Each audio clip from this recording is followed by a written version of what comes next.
আমাদের হৃদরোগের জন্য যে কতগুলি রিস্ক ফ্যাক্টর রয়েছে তার মধ্যে উচ্চ রক্তচাপ একটা ব্যাপক আকারে প্রভাব ফেলতে পারে।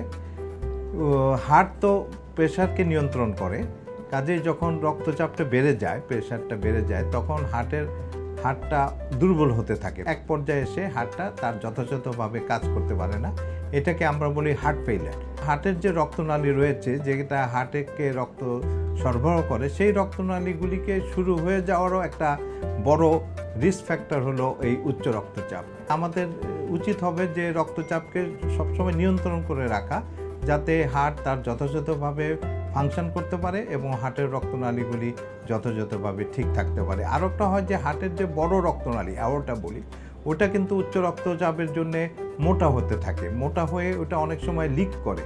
এটাকে বলে অ্যাওর্টিক, যে অ্যাওর্টা আছে এটা লিক করতে পারে। কাজে এইটাও একটা হার্টের উপর প্রভাব ফেলে। কাজে উচ্চ রক্তচাপ নানাভাবে হৃদরোগকে প্রভাব করতে পারে এবং উচ্চ রক্তচাপ নিয়ন্ত্রণে রাখলে এই খারাপ প্রভাব থেকে আমরা মুক্ত থাকতে পারি।